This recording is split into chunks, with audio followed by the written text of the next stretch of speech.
Salut, c'est Adam.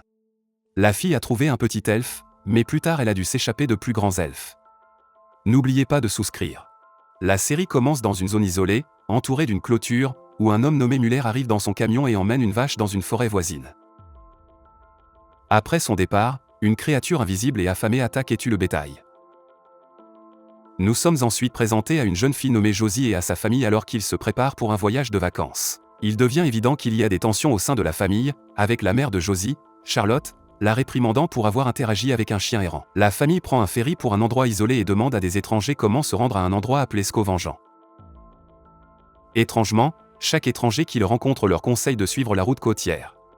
Pendant le trajet en voiture, avec les enfants se disputant à l'arrière, leur père distrait, Mads, heurte accidentellement quelque chose, laissant une tache sombre, possiblement du goudron, sur l'aile de la voiture, bien que la créature qu'ils ont heurtée ne soit nulle part.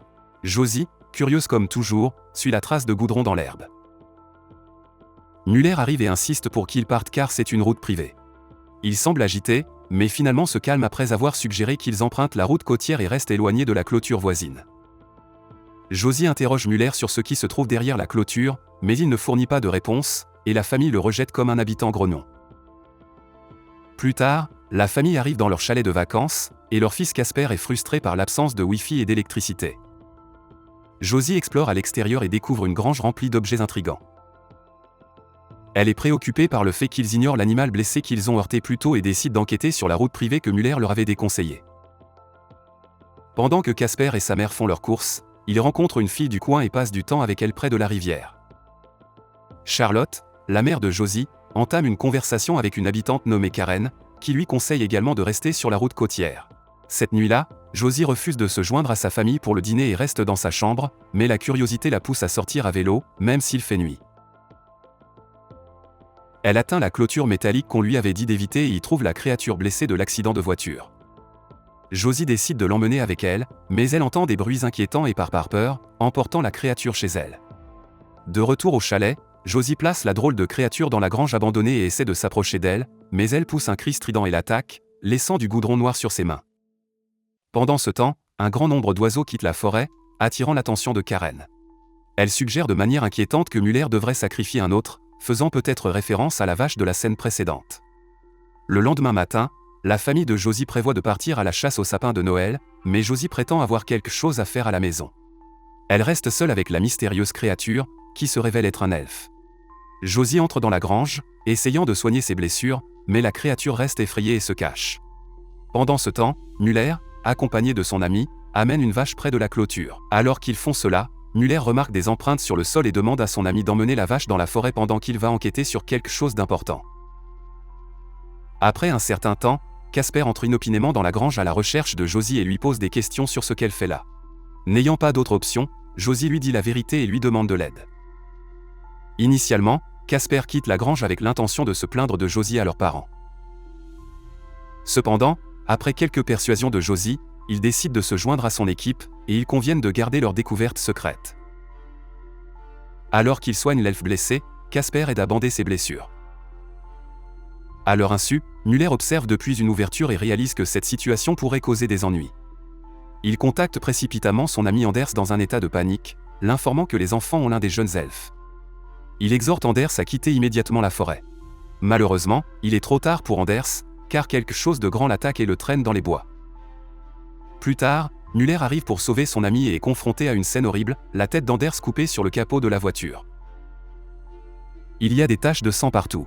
Pendant ce temps, Liv parle à sa grand-mère Karen, exprimant son insatisfaction de vivre dans le village plutôt que dans la ville. Muller arrive et livre des nouvelles bouleversantes aux deux femmes. Il révèle qu'Anders n'est plus en vie et montre sa tête coupée ainsi que les taches de sang sur la voiture. De retour à la grange, Casper et Josie reviennent pour s'occuper du petit elfe. À leur grande surprise, la créature a déjà mangé et laissé derrière elle un cadavre de chat mutilé. Casper suggère qu'ils devraient tout avouer à leurs parents et rendre la créature à la forêt. Cependant, même cette scène horrible n'empêche pas Josie de cajoler l'elfe et de lui témoigner de l'affection. Elle refuse de l'appeler un monstre et lui donne le nom de Kiko.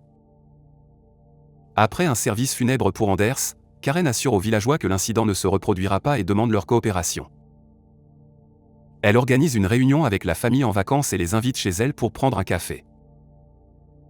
Charlotte accepte avec enthousiasme, y voyant l'occasion d'interagir avec les habitants, tandis que Josie souhaite simplement rester à la maison avec Kiko. Cependant, Charlotte ne tient pas compte des souhaits de sa fille et l'emmène à la réunion chez Karen.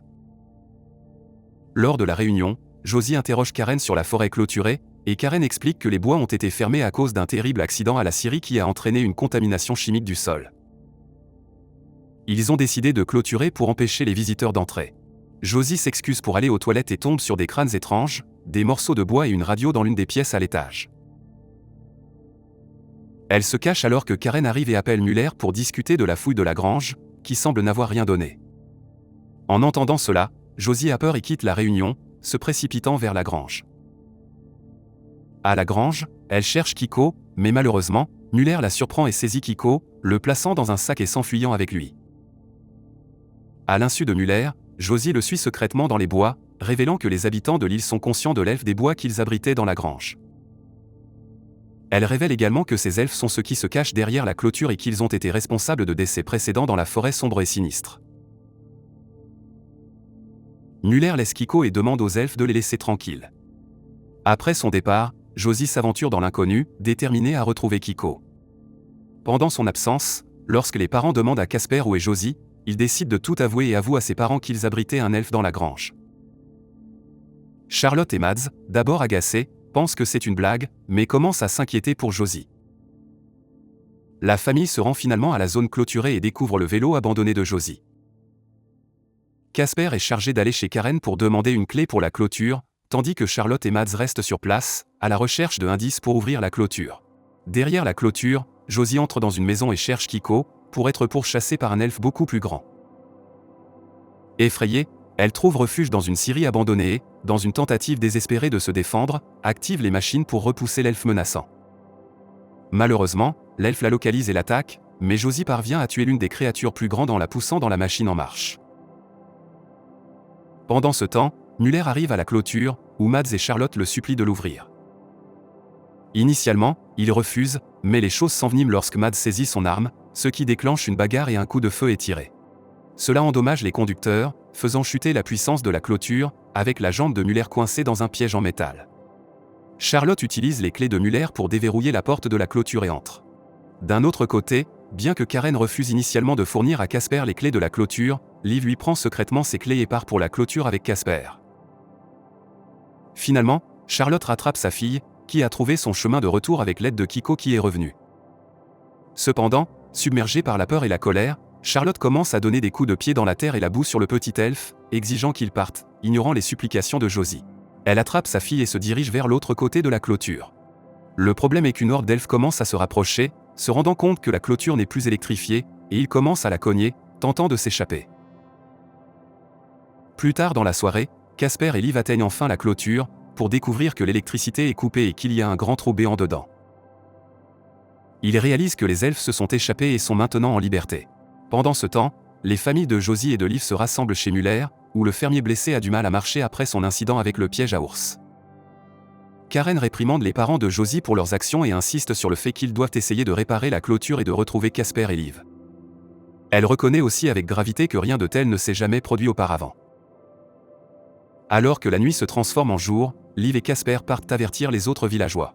Cependant, lorsqu'ils arrivent à destination, ils découvrent une scène macabre, tout le monde dans le village a été massacré. Il s'avère que les elfes ont toujours habité cette île, et la clôture a été érigée pour les séparer des humains qui s'y sont installés. La perte de leur terre aux intrus n'a pas laissé les elfes dans un état d'esprit indulgent, et leur objectif semble être l'éradication de tous les humains de l'île. Pendant ce temps, Josie, Charlotte et Karen se cachent dans la grange, entendant le son menaçant de pas qui s'approchent. Les elfes sont arrivés. Simultanément, les elfes sont également arrivés chez Muller.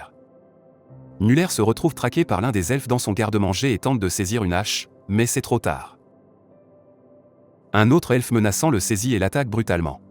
Se rendant compte que Muller est en grand danger, Mads part précipitamment dans sa voiture, laissant accidentellement tomber la radio par terre dans le processus. D'autre part, Karen sauve Josie d'un des elfes, mais lorsqu'elle découvre les actions de la petite fille, y compris s'occuper de l'elfe jeune et tuer l'un des elfes dans la scierie, elle décide de prendre les choses en main. Karen s'approche de Josie et lui assure qu'elle est la seule qui peut les sauver du danger imminent. Josie croit en ses paroles et se prépare à aller dans la forêt avec Karen. Karen sépare Josie de Charlotte et promet de tout arranger. Cependant, en chemin, elle utilise du chloroforme pour endormir Josie et la laisse au milieu de la forêt avec les mains attachées. Lorsque Josie se réveille, elle se trouve dans les bois, et Karen se tient de manière menaçante au-dessus d'elle. Il devient évident que Josie est utilisée comme une offrande sacrificielle pour rétablir l'équilibre, selon Karen.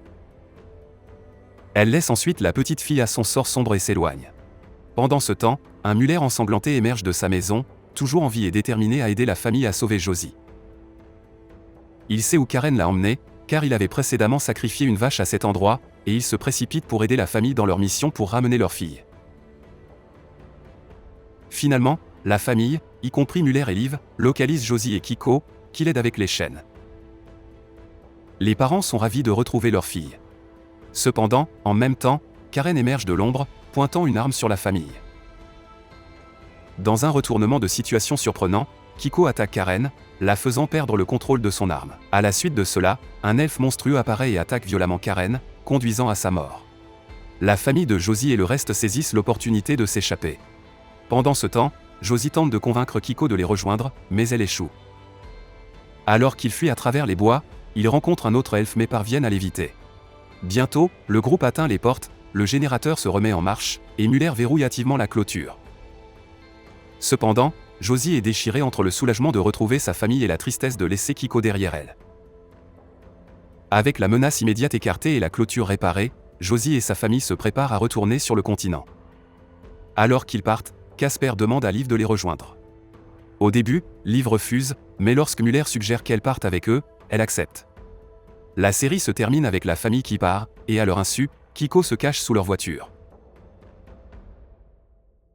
Si vous êtes intéressé par ce genre de film, veuillez passer à la vidéo suivante à l'écran et partagez également vos réflexions sur ce film dans les commentaires. Mettez un j'aime et abonnez-vous. Au revoir.